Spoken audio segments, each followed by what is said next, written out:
Ever since Josh Heupel arrived at Tennessee, the Volunteers' quarterback position has gotten much better. We saw Hendon Hooker have an insane 2021 season, followed up with a nearly Heisman-worthy 2022 season. Unfortunately, he got hurt, but it gave us a glimpse of what 2023 should look like. Joe Milton has been praised for a long time, but after not working out at Michigan, he's going to have one more year to prove he's one of the best quarterbacks in the country, and by the looks of things, he could be as good, if not better than Hooker, if he can put it all together.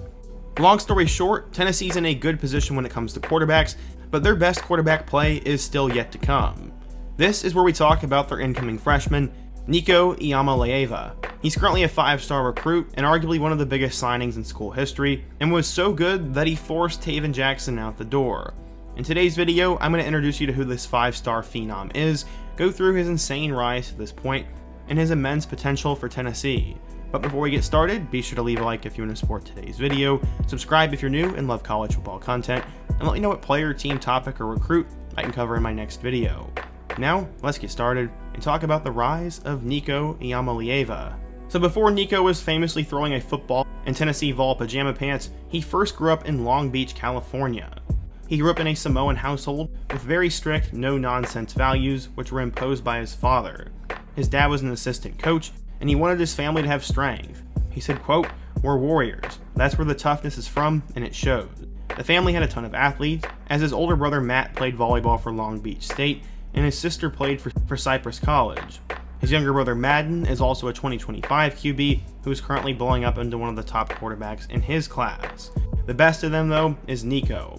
He also had one more relative, and that was his cousin, and that was former 5-star Clemson quarterback DJ Uiagalelei. At 6 years old, Nico was playing tackle rugby and became a very tough competitive athlete. He said, quote, "My grandpa was big on rugby, and they don't have too much out there, and all it took was a ball and tackling, no pads, no nothing." Later, he moved on to flag football and then eventually tackle. Although he played many positions ranging from safety to receiver, Iamaleava landed on being a quarterback. He had all the physical and mental tools to be a star, and coaches knew it once he got to high school that he would be a big deal.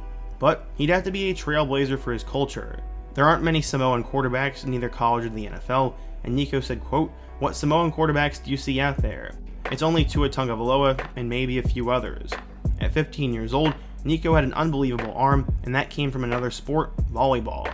Apparently, he was so ridiculously good at that he was actually ranked as the #1 volleyball recruit in the country at one point, but football was still his future. His coach said, quote, "His arm strength is better than any 15-year-old kid I've ever seen." As a freshman, Nico would end up playing for Long Beach Poly High School, but would eventually make the move to Downey Warren High School for his sophomore year. He would have a spectacular year on both the field and at camps, but it almost didn't happen. One day at practice, the coach saw blood running down Nico's arm, and he apparently had just suffered a compound fracture in one of his fingers. He was supposed to be out 4 to 6 weeks, but that wasn't going to work for Nico. He said, quote, "When I first saw it, the bone was out. So I was like, man, how can we tape this so I can play? Then as I went to the hospital, they told me I was going to be out 4 to 6 weeks, and I was only like, we have 5 games, so that's a season." His dad was initially really concerned about his son's well-being, so it would have been an easy decision not to let him play, as if he were to get hurt and hit hard during the game, it could make things a lot worse and potentially mess up his future. Instead, once he was cleared, he threw for 361 yards and 6 touchdowns in a 40-20 victory. His coach said, quote, "He's one of the toughest kids I've ever coached, and in a position where you don't get a lot of tough kids, he's just different, and his mentality is different." After his sophomore year, he gained 12 Division I offers, including big-time programs such as UCLA, Florida State, and Texas A&M, and the sky was going to be the limit for Nico, and he'd only blow up more and more. Iamaleava was very sharp as a junior, as at 6'5", he threw for over 2,200 yards with 33 touchdowns and just 1 interception. He also only played in 9 games. Because of that, he was named a 5-star recruit, and he'd eventually transfer back to Long Beach and compete with Darius Curry, who was a 3-star recruit who had multiple Power 5 offers, but he won the job very easily and had an insane senior season. Where would he end up going as a recruit? Well, he dropped his top 5 of Alabama, Georgia, Miami, Oregon, and Tennessee. He eventually chose the Vols, but it seemed for a while that Tennessee was always the team to beat. Why the Vols? He said, quote, "They had everything I was looking for. I met some incredible people, not just with the football program, but everyone we met was so welcoming to us and made me feel like home.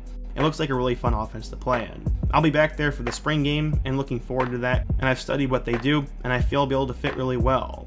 He liked the staff, the tradition, the competition, and the system, but there was also another factor behind the scenes that new age quarterbacks can definitely take advantage of. That is NIL. When he committed in March of 2022, Iamaleava made national news not only for his pledge, but also because of his NIL opportunities. The Athletic apparently reported that he signed a deal which could make him $8 million over 3 years. The Athletic ended up making a really good point. They said, quote, "If a collective of college football boosters really did throw in to pay 7 figures for his name, image, and likeness, it makes sense that he's the one that the group would choose." That was a testament to how talented and how much potential he had, and that commitment would come before the 2022 season, in which Tennessee broke out into the stratosphere the first 2/3 of the year. The emergence of Hendon Hooker and his Heisman-like season only helped. Nico was a star player with a ginormous social media following and a contagious personality, which is going to help keep Tennessee in the top tier of college football, and he'll be a great ambassador if he makes it big in the NFL. So yeah, if some rich boosters are going to pay big money, Nico was one of the best guys to throw it at. Back to his football career though, he would make one more change after settling on Tennessee. After 2 seasons at Warren, he transferred back home and returned to Long Beach Poly. He said, quote, "I'm excited for sure. Finishing my career off in Long Beach, that was the ultimate goal for me, and just coming home for my senior year." The physical tools are all there for Nico, as he's known for his frame, arm strength, and escapability, and he's widely regarded as a great teammate and leader, exactly what you want in a quarterback prospect. One Tennessee coach said, quote, "Obviously the raw skills are there. He has the arm talent, is extremely athletic, and is explosive inside of the pocket, and can make plays with his feet. In a short amount of time, we've been able to see those things already." Scouts compared him to former Oregon Heisman winning quarterback Marcus Mariota, and he's the 4th highest ranked commit in school history. He's an extremely big deal, as according to 24/7 Sports, Nico was a 5-star recruit, the number 2 quarterback, and the 3rd best player in the class of 2023. So just how good could Nico be at Tennessee? Well, right now it's all hypothetical. Nico is the first 5-star quarterback to sign with Tennessee since James Banks in 2002, and there is a buzz in Knoxville because of him. Will Nico play right away? Probably not. He's more than likely going to wait and develop, as he's going to be sitting behind Joe Milton. Everyone's been talking about Joe Milton, and right now he's one of the most hyped up quarterbacks in the country, as he probably has the strongest arm in college football, and at times has looked like the next Cam Newton. Scouts' words, not mine. But the one thing about Milton though, is he struggled with accuracy and has never been able to put together a full season, so in that case, we might be able to see Nico earlier than expected. Coach Heupel will not be concerned. When Nico arrived, he said, quote, "The arm talent popped it on the practice field in December immediately. I had seen it in person, but the rest of our staff and players saw the God-given talent right away. After getting time to work with him in practice, he has a great understanding of his body, and if you make a correction or make a suggestion about changing his body position, he will immediately make that correction. So not only does he have unbelievable talent, but he's very coachable and has a really good player to learn under." The guy in front of him, Joe Milton, said, quote, "At first he was a recruit, and now he's a player here. He wants to learn, he wants to be better, and he wants to know what I know.